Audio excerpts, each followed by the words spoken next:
Hi there. I know this isn't my normal kind of video that I make, but I've been playing Subnautica 2, and I've been doing the discourse about it over on the Steam forums. I know, wonderful place to be, especially right now.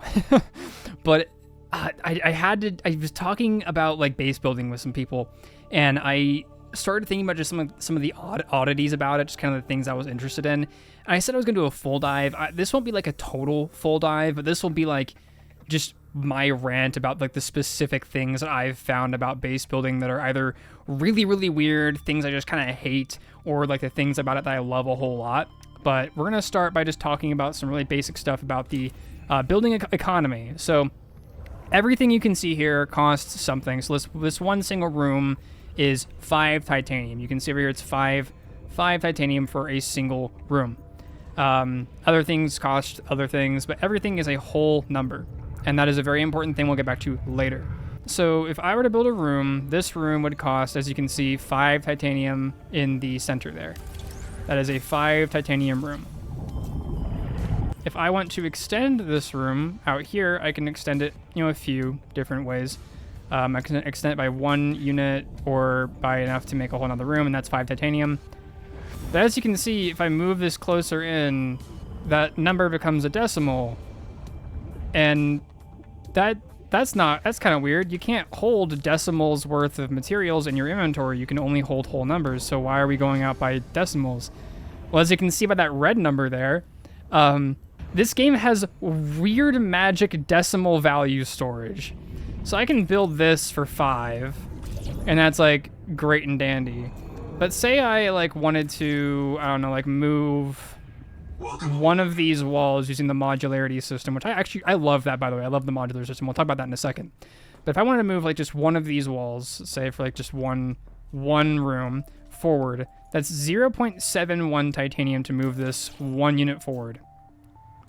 Well, a room is 1, 2, 3, 4, 5, 6, 7 units. That's one extra room is 7 units long.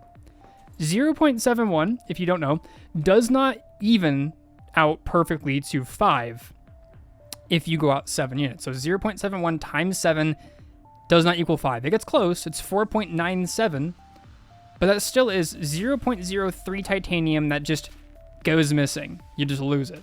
Because what the game does is for whatever cost you have, it takes the nearest whole number and stores the remainder in this magical decimal storage. So that's 0.44. If I were to move this one out by 1, it'd be 0.71. And now all of a sudden, look at that. My decimal storage now has 0.72. And now I have 0.01 titanium in my decimal storage. What is that? What is 0.01 titanium? What does that necessarily equal to? What is 0.01 titanium? That's just so weird. It's so odd. And like if I don't know, if I like go back to shrink mode, yeah, I get that back, but it just ends up being, that if I shrink it, I get that decimal storage back. And this makes some really weird situations where if you're building like these really modular rooms, like for example, if I'm only moving out like this much in this direction, making a really skinny hallway. Look, now it costs 0.31 titanium to move out in that direction. But like I have to spend 1 titanium per upgrade, per first whole number. And then from there, it just takes from that storage as it goes. So you're always spending a whole number, but you're always dealing with a decimal, which for some things is fine, but for base building, it can get really, really weird when it comes to costs, to the point where you're like wondering why some upgrades seem to cost nothing and other upgrades seem to cost everything. Windows is probably the worst offender of this, as in terms of like how blatantly it robs you. But it also is like one of the best in terms of being like extremely clear. If I want to build a window, windows have this whole thing is 1 glass. This is really annoying because as you can see, you can only snap it to the top or bottom of the room.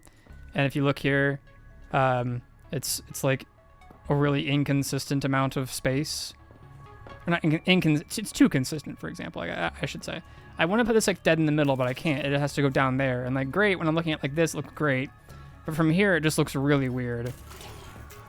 But you can also shrink it down to like a porthole size, and then that, you know, like that. Now that's a lot better. That's very porthole-like.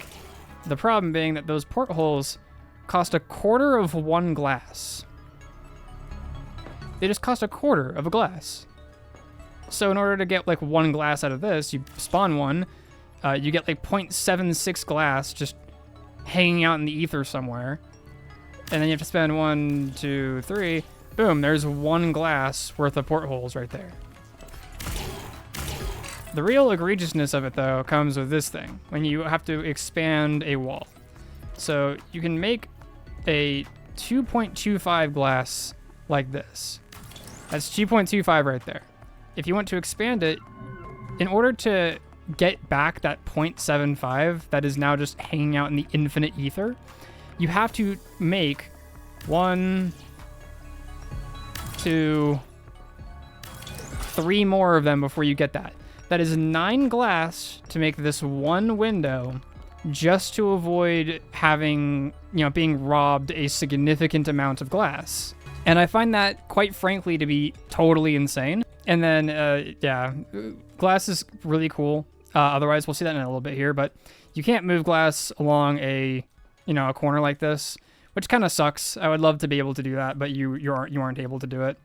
So going in here, we have, if I can light this place up a little bit, a half round room is not the same width as a normal box room. It is, instead of being 7 units long, it is 9 units long. Luckily for it, though, by adding itself, gives that 9 width, so you're not like impeded by anything.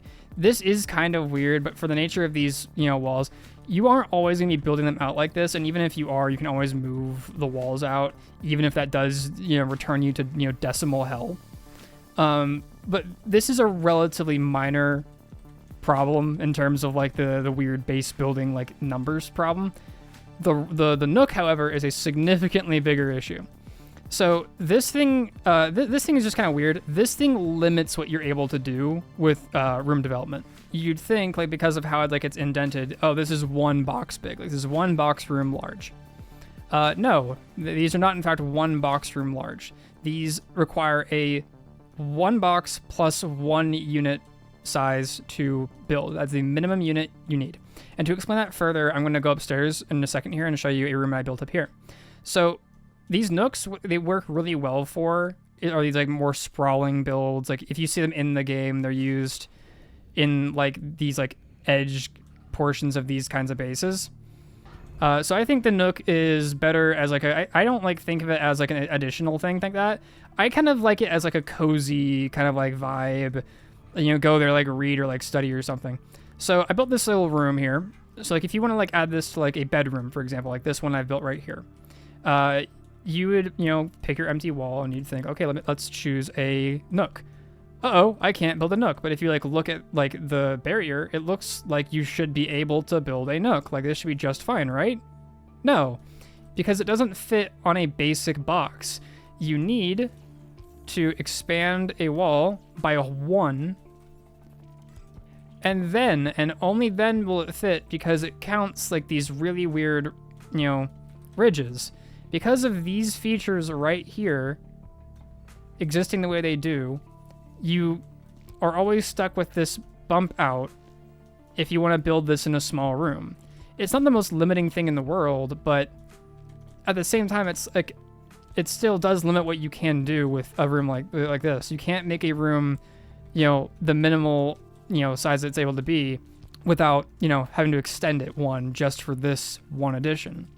Anyway, so for the modularity of things, speaking of having to like shrink and grow things, shrinking and growing can be a little bit odd. For example, this is a box, a room box, one of these, that has been shrunk down to its smallest possible size. This is as small as they can go. You cannot put any kind of moon pool in here. You can't access this. This is as small as the room can go. You can use these like this. Like this looks aesthetically like, I don't know, like a silo or like some kind of like containment device. Like this can be like an aesthetic thing. An example of that being like if you want to like add a room to it, it would look kind of like this, where it's like this kind of corner kind of thing. You can like use as like a hideaway or like a tiny closet. I don't think you can fit any. You can fit wall lockers in here. Yeah, you can make like a tiny little like wall, like a little locker room almost. With like on one side, you can be like, oh, I'm gonna come in here and grab my locker stuff and have this be like a really tiny like nook. It's a little odd, but it's not that bad. With regards to things like the moon pool, like how we entered that room, for example, I like how the moon pool has become a lot more accessible, just being, you know, the investment of one room. But at the same time, I think it's lost some of its luster. It's a great way to access a room, but like you don't get access to something like the fabricator or the tadpole dock until a little bit later into the game, after you've already found the moon pool and, you know, made some stuff like this. We'll get into more of the issues with these two things later, but for now, like the moon pool being like this is cool, and it makes, you know, any room able to be like your tadpole dock and makes that modularity better. But I kind of think that it loses something by just being, you know, its own easy to equip space. Like it just kind of feels, I don't know, it just doesn't feel nearly as cool. But that's something I think you can take or leave. I just am a sucker for the OG Subnautica moon pool. I think it being a practical space is a lot better than it being almost like an aesthetic or like a secondary access point. A feature I really like are these corridors. I really love corridors. They are like the bread and butter from how I built bases in Subnautica 1, and I haven't built too much with them in this game, but they have a lot of things going on for them. You can stack them like this. You can build them in these weird, like, you know, grid systems where you're going up and around and through. And as you can see, they also have windows. This is one window. I don't remember how much this window costs. Let's find out really fast. This window costs only a quarter glass. You get this whole entire corner for just 1/4. And for the remaining glass, you can get 1, 2, boom, like 3. Yeah, I love these. Especially, I love these. They look great, especially at night in bioluminescent areas or during the day, just like this. Just being able to like walk by and see like the natural lights streaming through is really cool.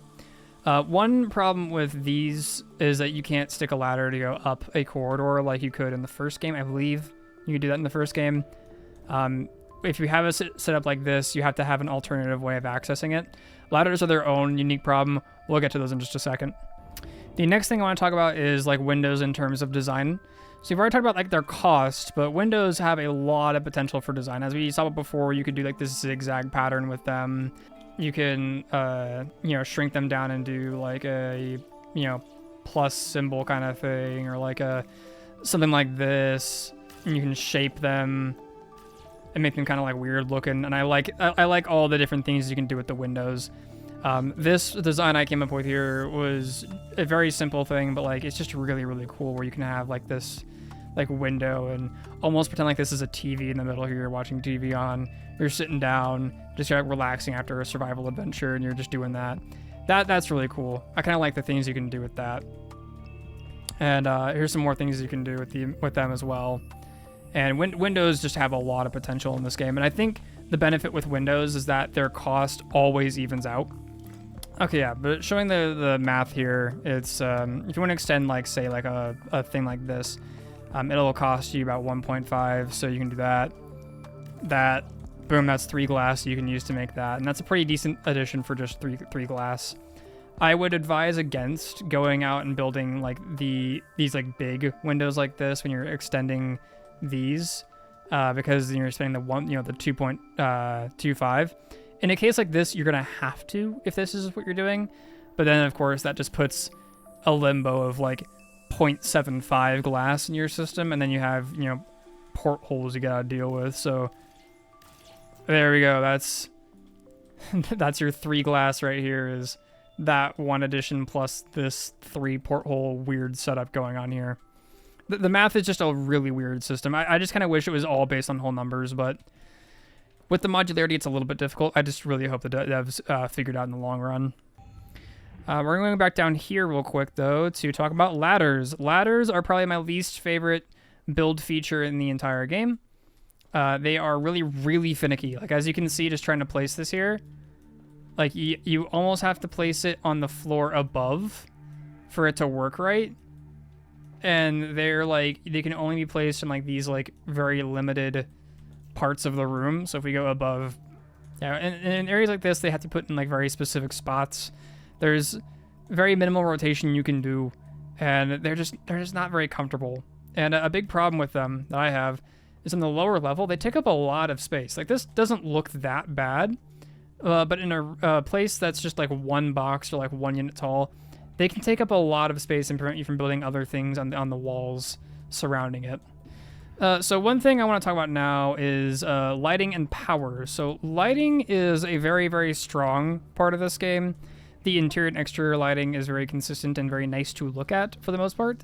On some lower graphic settings, it looks a little bit wonky, but it's not that bad. So this is one room lit up by one light. So this is a 1 unit tall, 1 unit size light lighting up this whole entire natural box room. And it looks very nice. There's enough room, enough light for basically everything. These corners are a little dim, but honestly, you're not going to be doing much in these corners. And then in a room of 4 like this, you have this pretty good setup. This whole middle is kind of just one super corner. As you can see, like that wall is a little bit dark. And this center is very, very dark without this big light here. But the lighting, as you can see, looks really, really good. It looks very nice and very pleasant to look at and be in. Lighting has its very weird quirk of dealing with power. Power is the next thing I want to talk about in terms of kind of base building. Power is like my pet project when it comes to base building in this game. You kind of have to build power around what kind of base you're building. So this base is only using lights. As you can see, it has a power draw of 9 and a power gain of 40. And that is entirely due to these set them and forget them solar panels on the top. There are 5. And they are just giving me that 40. It's becoming nighttime, so as you can see, that power is dropping. But these are very, very good in like the shallows and areas where the sunlight is very easily accessible. And that's sort of what I want to talk about here with power is when building a base, you really want to be building your power around the idea of where you're at. So since I'm in the shallows, I'm not going to need anything crazy like a thermal reactor, because there's nothing hot out here to power the thermal reactor. And pretending we're not near there, I'm not near any like water flows, so using a turbine wouldn't really give me that much benefit either. So that leaves me with 2 options. I can either use, these solar panels, or I could use something like a bioreactor. Now, I personally like the set them and forget them power methods a lot more. They often are more consistent, and they, you don't have to constantly upkeep them. With the solar panels, you're gonna need at least something, during the nighttime to keep yourself powered. These do retain a little bit of power at night, but not very much. As you can see, with 5 solar panels, it's just barely enough to support all of these lights in here using that 9 power. If I were to go out of power overnight, though, I could use something like this bioreactor over here to make up the difference. And a bioreactor, no matter what fuel is in it, will always use about 10 fuel if you're on normal mode, or 20 if you're on overdrive. Overdrive just consumes this faster, and normal consumes it slower. For that 10, that would be enough to basically get all the power I need in that one base. You can also use something like a power conserver, which we'll check in a second here, but I like to build my bases around features like this, where I just need to set like turbines and forget them. These turbines are both capable of outputting 12 units of power per second. And with this power transporter, are able to supply this base with 24 units of power, no matter what time of day it is. And in here I have a reserve power station, so if for any reason these become unusable, I will still have some battery power to work off of. Say like I end up drawing too much power, I can use a little bit of this, and then when I'm not like using that, like say like I'm using, I don't know, a processor which uses power based off of when it's on versus off.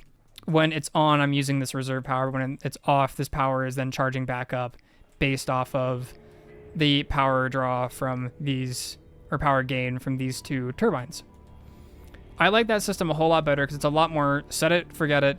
You have the power, and with a system like this close to an area like this, it might be a little bit more expensive than, say, a bioreactor or, solar panels, but at least this is here, and I don't have to, like, ever look at it or pay attention to it. I only have to add or take away as needed, and that is very nice. If this was farther away from the base, it would be a bit more expensive to use these power transmitters. I do have a base in at the end game of the story mode that is powered entirely by a daisy chain of power transmitters. It's not the most efficient thing in the world in terms of resource consumption, but it works and was able to power what was basically my end game base. So next up, we're gonna check out walls and doors and stuff like that. The interior decoration side of your build. So I have here just kind of like a demo build kind of setup. We got this chair over here in this little nook. These doors, I don't have anything to comment on about like their cost, but their size is very small. Like it feels like I am scraping the top of my head against the door at all times. So I don't like using these in my builds as a result, because I just feel like they feel so small. And unlike these archways, they're not modular, so this is the size you're stuck with, and then this is a light that I added on afterwards. But you're stuck with this size. You are stuck with that. So I don't like using these as a result. I would love to see these a bit bigger, just because this just feels way too small. Other features like the bio bed. This is a very clunky, large item. If you want it to not look as clunky, you gotta put them on the wall. This is the only way I could actually have this on the wall, by the way. I can move it down like a tiny fraction.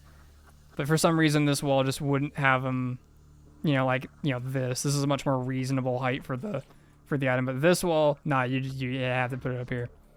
There's little quirks like this all over the building of the game, by the way. I didn't have time to go through and find all of them, but this is one that I did find, and it is insane. It's like, oh, if you want to put your bio bed right on this wall specifically, if you have no other options, it's got to be super tall. Otherwise, you got to move it.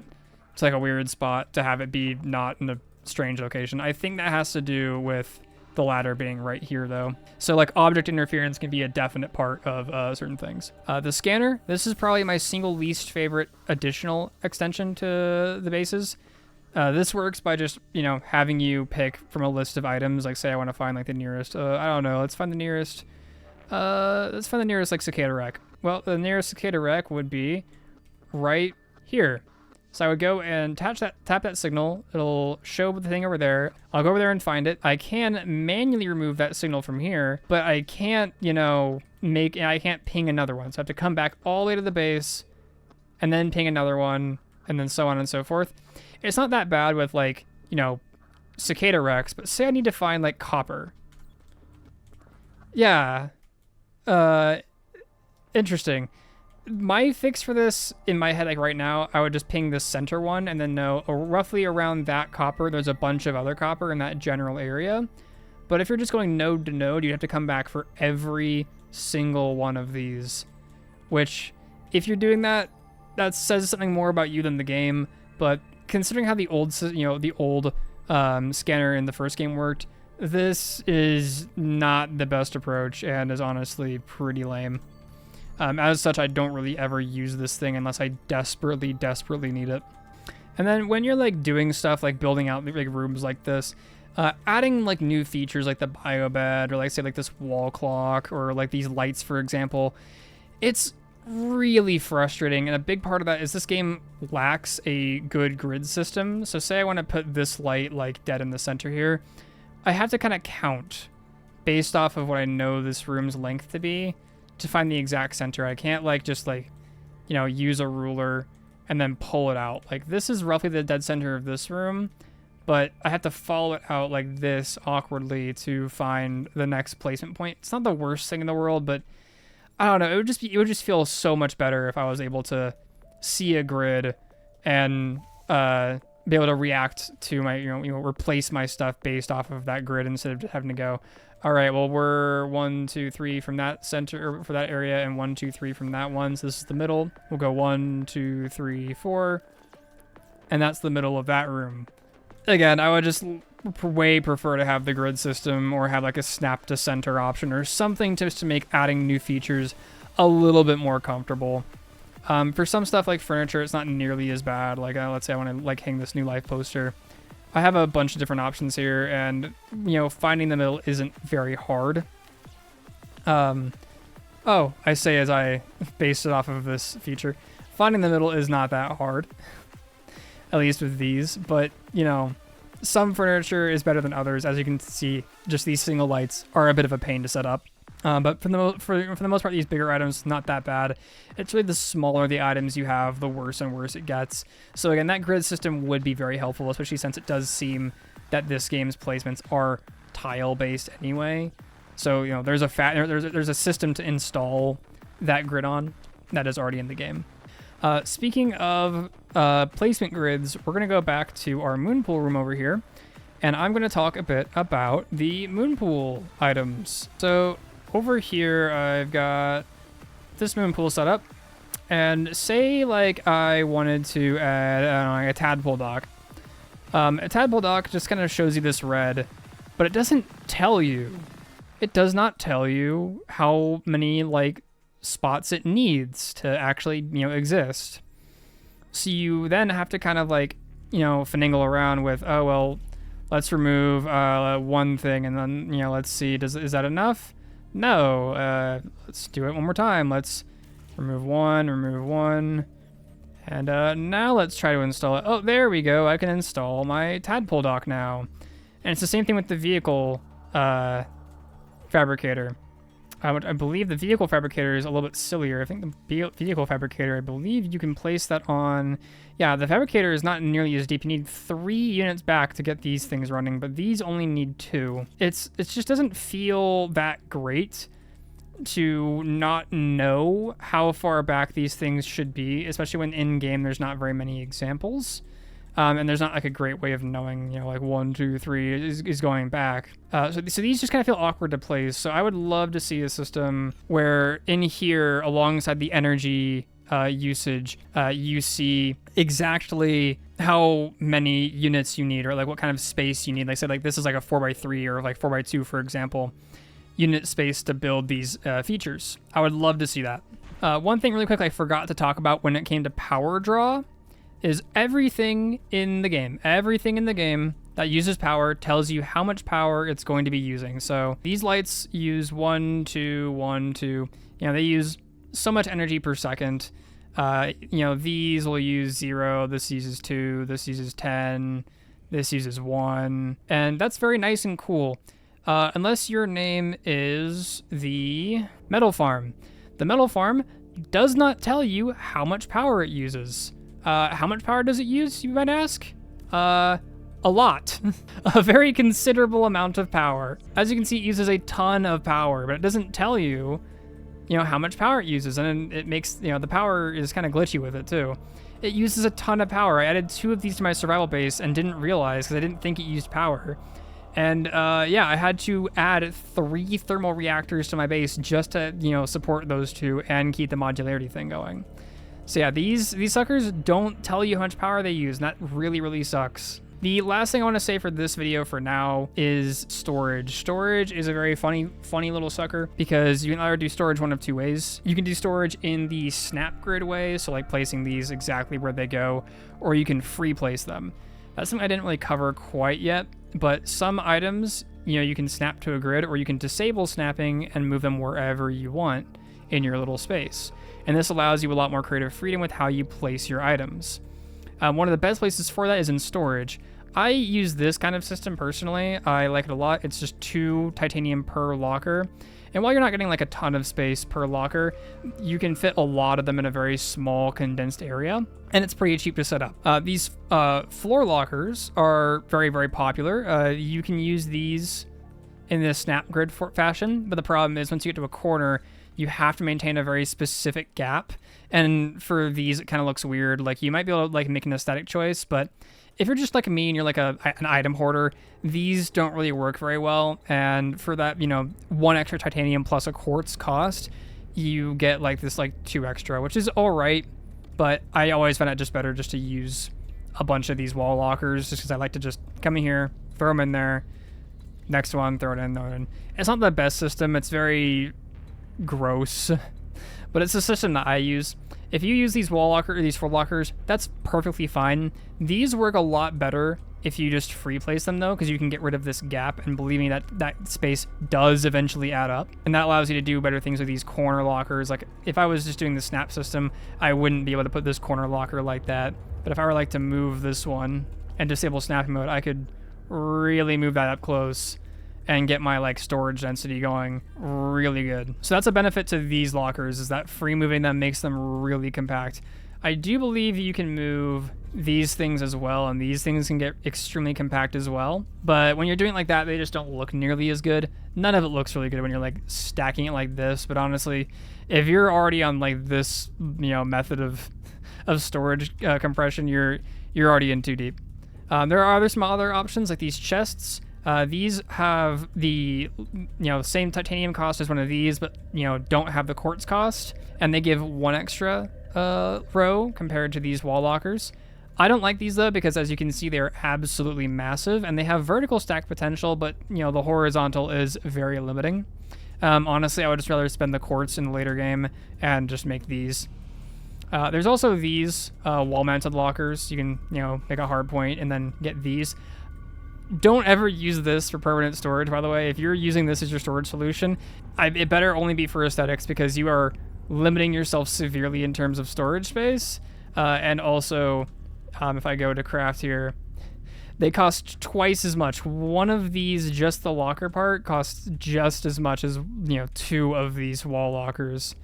Not to mention the mounting point, which is an additional titanium and copper, basically an extra light just to hold your expensive storage. So this is also an option. I just wouldn't do it. But yes, that is basically everything I have to say currently about building. As I experiment more with things, I might find more stuff. This is just all I could find within this, an hour or two of tinkering with things and just exploring things. One thing I will say that I didn't really comment on is I do love the customization you can do. There's not much in the game right now, but there's a lot of things you can do that really just kind of make these bases your own, like truly. A lot of things you can do to make them like remnant of like real buildings, break up the silhouette of your base and make it feel a little less like your lunchbox in the middle of the ocean. I do quite like this. Like just see that like 1 antenna up there just makes that whole entire base feel a lot better than if it were just a bunch of stacked boxes like those are right there. Yeah, everything here costs just 1 to a few titanium. So these are just some relatively cheap add-ons you can use just to make your base feel a little bit more yours. And that's one part about the modularity I love, is just, you make these bases feel like they belong to you a whole lot more. And while like visually they're not always as endearing as like Subnautica 1's, bases were, I do think that right now with how they look, they have a lot of potential. And I would love to see them get expanded upon sooner. Anyway, I am on the cusp of losing my voice, so I'm going to end this off here. But thank you for, listening to my base, breakdown. I would have loved to have made this a lot more like, educational or specific, but I don't know. I feel like that one guy from Always Sunny going into like the Pepe Silva rabbit hole and just coming out on the other end insane. The second I started delving into decimal resource storage, there was no going back. I just couldn't make a normal video after that. But thank you for sticking around for this. If you have any other comments you have about the base building in this game, definitely leave them down below. I want this to be like a good point of feedback for the developers or for other people in terms of base building. Really, the biggest thing with this is this decimal system. It's just really, really weird. Biggest things I want to see: decimal system reworked into whole numbers or into betters. So like how glass works, where it's always quarters and it never will go into like the specific decimals, and then a grid system for placing things. Those are the 2 biggest things that I want. I have really nothing else besides those in terms of like big groundbreaking changes I would love to see.